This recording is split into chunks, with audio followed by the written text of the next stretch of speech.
NCIB times ಮೀಡಿಯಾಗೆ ಸ್ವಾಗತ. ನಾನು ದರ್ಶನ್ ಹುಣಸೂರು. ರಾಜ್ಯದಲ್ಲಿ ನಡೀತಾ ಇರುವಂತಹ ಚುನಾವಣೆಗೆ ಸಂಬಂಧಪಟ್ಟ ಹಾಗೆ ಶಿವಮೊಗ್ಗದಲ್ಲಿ ಮಾಜಿ DCM KS ಈಶ್ವರಪ್ಪ ಅವರು ಹೇಳಿಕೆಯನ್ನ ಕೊಟ್ಟಿದ್ದಾರೆ. ಈ ಬಾರಿ ದಾವಣಗೆರೆ ಕ್ಷೇತ್ರದ ಚುನಾವಣೆ ತುಂಬಾನೇ ವಿಭಿನ್ನವಾಗಿದೆ. ಹಿಂದುತ್ವ ಮತ್ತು ಹಿಂದೂಗಳ ಬಗ್ಗೆ ಅನೇಕ ಹಿಂದುತ್ವವಾದಿಗಳು ಮಾತನಾಡ್ತಾ ಇದ್ದಾರೆ. ನನ್ನ ಮೇಲೆ ಕೋಮುವಾದಿ ಪ್ರಚೋದನೆಯನ್ನ ನೀಡಿದ್ದೀರಿ ಅಂತ ಹೇಳಿ ಆರೋಪಿಸಿ ಈಗಾಗಲೇ 5 ಕೇಸ್ಗಳನ್ನ ಹಾಕಿದ್ದಾರೆ. ಮುಸಲ್ಮಾನರಿಗೆ ಟಿಕೆಟ್ ಕೊಡದೆ ಇದ್ರೆ ರಾಜೀನಾಮೆ ನೀಡ್ತೇವೆ ಅಂತ ಹೇಳಿ ಜಮೀರ್ ಅಹಮದ್ ಕೂಡ ಹೇಳಿದ್ದಾರೆ. ಉಳಿದಂತೆ ಸಲೀಂ ಅಹಮದ್ ಮತ್ತು ರಿಜ್ವಾನ್ ಅವರು ದಾವಣಗೆರೆಗೆ ತೆರಳಿ ಮುಸಲ್ಮಾನರನ್ನ ಸಮಾಧಾನವನ್ನ ಪಡಿಸ್ತೇನೆ ಅಂತಲೂ ಕೂಡ ಹೇಳಿದ್ದಾರೆ. DK ಶಿವಕುಮಾರ್ ಹಾಗೆ ಸಿದ್ದರಾಮಯ್ಯ ಅವರು ಮುಸಲ್ಮಾನರಿಗೆ ಯಾವುದೇ ರೀತಿ ತೊಂದರೆ ಆಗೋದಕ್ಕೆ ಬಿಡೋದಿಲ್ಲ ಅಂತಲೂ ಕೂಡ ತಿಳಿಸಿದ್ದಾರೆ. ಚುನಾವಣಾ ಆಯೋಗವು ಜೀವಂತವಾಗಿದ್ದರೆ ಇವರೆಲ್ಲರ ಮೇಲೆ ಕೇಸನ್ನ ಹಾಕಬೇಕು. ಹಿಂದೂಗಳ ಬಗ್ಗೆ ಮಾತನಾಡಿದರೆ ಕೋಮುವಾದ ಅಂತ ಹೇಳ್ತಾರೆ.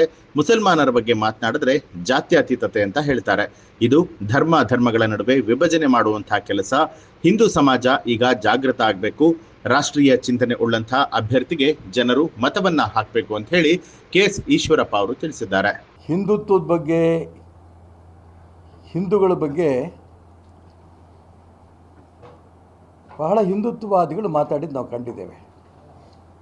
ನನ್ನ ಮೇಲೆ ಈಗ 5 ಕೇಸ್ ಇದೆ, ನೀವು ಕೋಮುವಾದಿ ಪ್ರಚೋದನೆ ಮಾಡಿದಿರಿ ಅಂತ. ಹಿಂದುತ್ವದ ಬಗ್ಗೆ ಮಾತಾಡಿದ್ರೆ ಕೋಮುವಾದಿ. ಪ್ರತಿನಿತ್ಯ ದಾವಣಗೆರೆಯಲ್ಲಿ ಏನು ನಡೀತಾ ಇದೆ? ಮುಸಲ್ಮಾನರಿಗೆ ನೀವು ಟಿಕೆಟ್ ಕೊಡಲಿಲ್ಲ ಅಂತಂದರೆ ನಾನು ರಾಜೀನಾಮೆ ಕೊಡ್ತೀನಿ. ಜಮೀರ್ ಅಹಮದ್, ಮುಸಲ್ಮಾನರಿಗೆ ಅನ್ಯಾಯ ಆಗಿದೆ, ಇದನ್ನು ಸರಿಪಡಿಸಲೇಬೇಕು, ನಾವು ಸರಿಪಡಿಸ್ತೇವೆ. ಯಾರೋ ಮುಖ್ಯಮಂತ್ರಿ ಸಿದ್ದರಾಮಯ್ಯವರು, ಉಪಮುಖ್ಯಮಂತ್ರಿ DK ಶಿವಕುಮಾರ್ ಅವರು. ಮುಖ್ಯಮಂತ್ರಿಗಳು ಜೊತೆಗೇ ಇನ್ನು ಉಳಿದಂಥ ಮುಸ್ಲಿಂ ಮಂತ್ರಿಗಳು ಸಲೀಂ ಅಹಮದ್ ಅವರು, ರಿಜ್ವಾನ್ ಅವರು ಎಲ್ಲರೂ ಕೂಡ ದಾವಣಗೆರೆಯಲ್ಲಿ ಹೋಗಿ ಕೂತ್ಕೊಂಡು ಮುಸಲ್ಮಾನರನ್ನ ಪಡಿಸ್ತೀವಿ. ಚುನಾವಣಾ ಆಯೋಗ ಬದುಕಿದ್ರೆ ಇವರೆಲ್ಲರ ಮೇಲೆ FIR ಆಗಬೇಕು.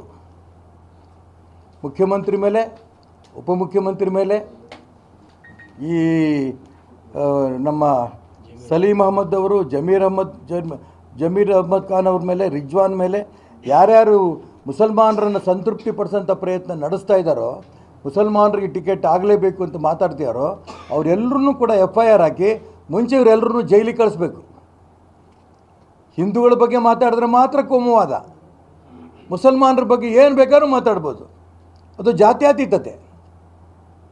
ನಾಚಿಕೆ ಆಗಬೇಕು ಈ ಸರ್ಕಾರಕ್ಕೆ.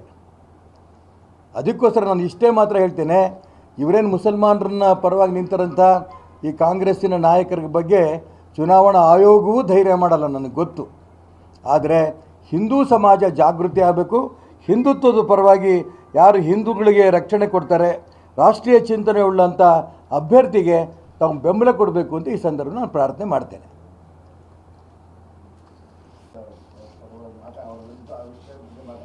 ಯಾಕೆ ಅಂತ ನಾನೇ ನಿಮ್ಮ ಮುಖಾಂತರ ಚುನಾವಣಾ ಆಯೋಗ ಕೇಳ್ತಾ ಇದ್ದೀನಿ.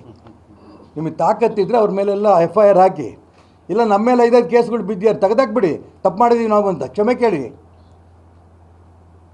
ಹಿಂದುತ್ವದ ಪರ ಮಾತಾಡೋದೇ ತಪ್ಪ ಈ ಹಿಂದೂಸ್ತಾನದಲ್ಲಿ.